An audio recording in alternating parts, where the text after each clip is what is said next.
What is up, guys? Welcome back to another short motorcycle review. Now, you're not seeing double. This isn't the same bike as I reviewed a few weeks ago.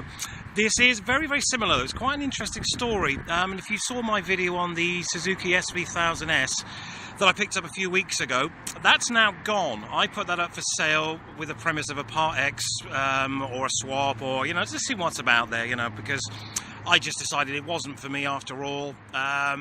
I don't know where I'm going to go with bikes now, to be honest. This summer has pissed me off so much in the respect that I haven't been able to get out on my bikes at all. And I dare say it's the same for a lot of you guys. If you've got bikes and you've just not been able to get out in this summer because of the weather, it's just been absolutely bloody awful. And I just decided, screw it. As winter's coming, I may as well just get my, the top dollar, as it were, as you can for a bike. Is normally around about kind of July, August, maybe a little bit of September. That's when everybody wants a bike. I guess it's the same as anything, that's summer related, and bikes tend to be a little bit like that. So I sold it. Anyway, this nice couple came up from Falmouth, and they had this SV650. And from what I can gather, this used to have a fairing on it, but there was a tiny little kind of incident, no insurance or anything like that, but it broke the fairing, so they just left it off and turned it into an N, or a naked, as it were, in that respect. And I basically took this off them. They took my SV1000 because they wanted to do a little bit of touring, and this wasn't quite big enough. I've been out on this, and compared to the SV1000, it's just night and day. It really is.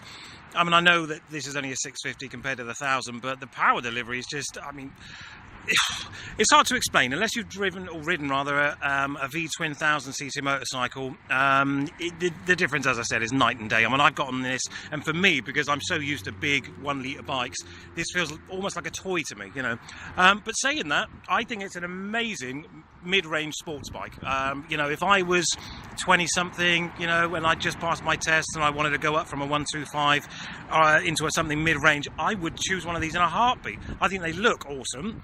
It's a V-twin, so you've got that kind of unique aspect. It's not just an inline 4 kind of, R6 or something like that. It's just something different, and great value as well. I'm going to sell this. I would say it's probably worth somewhere between 13 and 1500 quid, which, for a bike, it's a 2003 again, it's done 27,600 miles, something like that, and I think that's an amazing value, personally. If I could have got one of these when I was going up in CC, as it were. So a lot of motorbikes going past. There you go. Look, all the boys are out today because the sun's finally come out. Anyway, if I wanted to get into something after I passed my test and I was looking for a mid-range sports bike, I'd be happy to get onto this. I really would. Because obviously from a 125 onto this, again, the difference would be night and day, and you'd probably think this was a beast. But for the last 20 years, I've had 1 litre bikes. So for me, it's a little bit small. Incredibly light as well. Considering this is a 650, the first thing I noticed about it was how light it was. The front end is incredibly light. It's like, for me, it's like being on a push bike. But that could be something to do with the fact that the SV1000S had a steering damper on it, so that made that quite stiff. So obviously when you get off one bike and get onto another, you're going to see differences, and that's the first thing I noticed on this.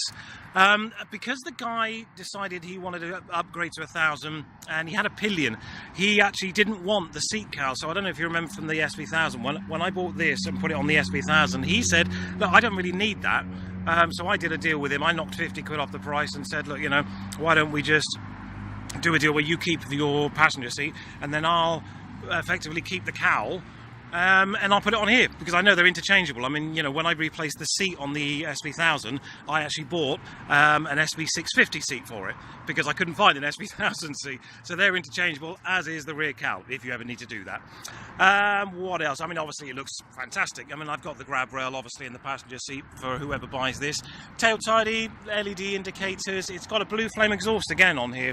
I don't know if this is something that all the V-twin Jap bikes, maybe it's a preference, don't know. He's put some little bits of kind of carbon fibre sheeting here and there. He cut this out up here as well, kind of blue accents, I guess.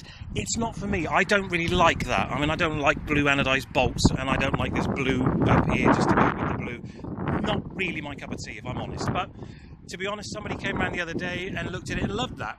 He's actually thought that the screen was really nice and suited it. So, there's no point in taking stuff off just because you don't like it, because someone else might. It's got these quite funky little bar end mirrors as well. I've just been out on it now and I've realised that they're actually magnified, which takes a bit of getting used to. I'm not sure I like that. The other thing is the tank bag. The guy said that it had a little dent round about here somewhere, so he couldn't be bothered to buy a new tank. He bought this dedicated SV tank bag, as it were, in leather. Horses for courses, I suppose. In that respect, I would have got a new tank, but I can see the practicality of having this, because obviously you can get your luggage on here. It's a lot easier to put cams on here as well, cameras. Yeah, I mean, I can see the practicality of it, but I think I would have, if it was me and I had the choice of the same kind of money, I would have got a tank, because you can buy a tank for, I've seen them as little as, I think, 65 quid on eBay in this colour, and it's not a great big job to change those over. So, you know, if I was to keep this, I would change the tank. That's my personal preference. But again, a guy came around the other day, looked at it and liked it. Liked the fact that it had this kind of leather cover on the tank, which he could put his luggage onto. So again, I'm not going to take it off because I don't like it. I think it's been lowered. That's my general consensus, because it's got some oddities down here with the dog leg link down there, and the shock looks relatively new, far newer than the years would suggest, because obviously this is getting on for 15 years old. I got a feeling, as I said, that it's been lowered. It's got something not quite stock down there. And feel free to comment on that if you know better than I do.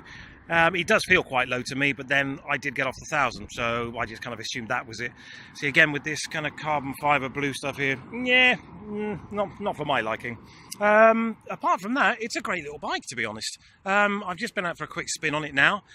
It obviously doesn't have the power, as I said, of the 1,000, but it'll get you out of trouble. And it would be a great step up for somebody who's just passed their test and is looking for something a little bit unique, you know, a little bit different, stand out from the crowd slightly. I mean, obviously, you do get the V-twin kind of rumble on here, even with the single blue flame exhaust, because the 1,000 obviously had twins. He's got some crash bungs on there as well. I don't think I've ever seen crash bungs quite so big and chunky as that. They're not RNGs, are they? That's for sure.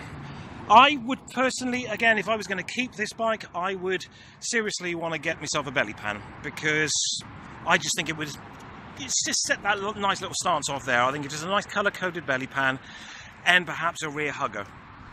I think that would just finish the job off, quite frankly. I have just had delivered, I don't know if I mentioned it in the last one, but I had some smoked or tinted lights.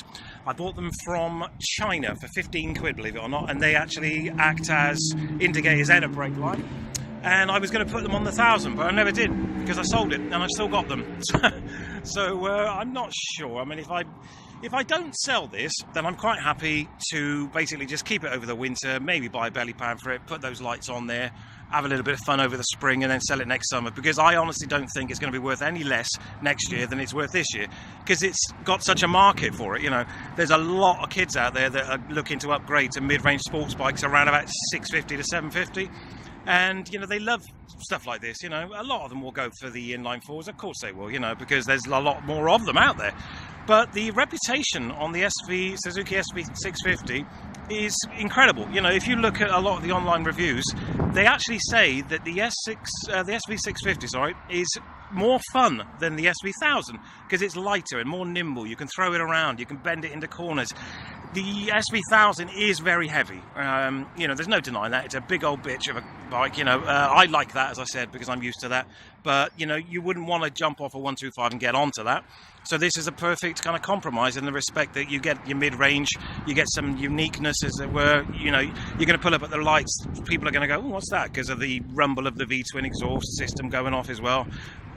So if you're looking for something just a little bit different, you know, I would highly recommend one of these. You know, starts on the button, Japanese reliability, little bit of uniqueness, stand out for the crowd. You know, that's the way I like to go with that. You know, what else can I tell you about the bike? Not a great deal. As I said, I'm probably not going to keep this, because it is prime time now, August, to sell a bike. I've already put it onto Gumtree for a reasonable price. I don't think I'll have to take any offers on it. I just don't see the point in me having a bike this year. This has been the first sunny day for weeks, in my opinion, down in Cornwall anyway, and I don't do wet weather riding, so I just didn't want to bother anymore. You know, I kind of figured we'll write this summer off and see how we are next spring. You know, if I'll probably get back into riding again. I just don't think I'll ever not ride a bike. I've just got to find something that suits all my needs. I'd like to get another Triumph, if I'm honest, because I've had two or three of them now, and I tend to look back on those bikes and think, I wish I still had a Triumph. I'd like another Speed Triple 1050, but I don't know if I can afford that. Again, you know, that was just a one-off, and as I said on that video, it had every single penny I own in the world in that, and I don't want to ever do that again. But maybe a 955i, something like that, with raised bars, that would suit me. But I have considered getting a VTR Honda 1000, as I said when I bought the SV1000, because I wanted a Jap V-twin. Who knows? You know, as I said, if you're into biking, you know how this goes. You can't tell what bike you're going to buy next, you know, especially if you're on a budget. And that's what this is all about. It's bikes on a budget in that respect. Stuff that, you know, I wanted to say that I've had a go on, I've owned in that respect, as a bucket list, you know. And these, they range in price. I've seen them on eBay for as little as £1,500 and as much as £2,700, you know, depending on the year, the mileage, the condition. And as I said, I would class this around about maybe 1,300 to 1,500 quid. I think it would be a fair price for this, you know, because it's done 27,500 miles. And the reason I would price it around about 1,300 to 1,500 is purely and simply it's got no service history. If it had a service history, I'd be asking more like 1,800 if I'm honest. But it's got no service history apart from a couple of receipts for some work that the previous owner did, and he says he did an oil change and filter change in, I think it's January, February, in May this year. I'm not entirely convinced, if I'm honest, because that filter doesn't look that new. But I watched a video on YouTube, fantastic place to be, obviously, YouTube, for information like that. I watched a video on how to do an oil change on one of these, and it is simplicity itself, you know. So it would take you 10 minutes and cost you 25 quid, probably not even that. It's just literally pull that filter off, undo the sump plug, fill it back up, put the new filter on, you're away. You know, there's no fairings to get hold of. Anyway, that's irrelevant. You know, that's going to be something for the new guy. It rides perfectly now. There's no overheating issues because obviously these are oil and water cooled. So, you know, that's double the cooling, which is always nice. I'm not sure that headlight is supposed to be round. I'll have to look into that because I got a feeling possibly someone put another headlight on there. Yeah, again, if you know any more or know better than me on that, then just drop it in the comments. But that's my general feeling. Anyway, as always, thanks for watching. If you've got any questions, as I always say, drop them in the comments. If you've got one of these, you've got any advice, any kind of opinions at all, just drop it in the comments. You know, I'm happy to see them. And I will be doing a review on a Suzuki Swift Sport next. Odd choice, I know, but look out for that in the next couple of weeks. And again, thanks for watching. Take care now.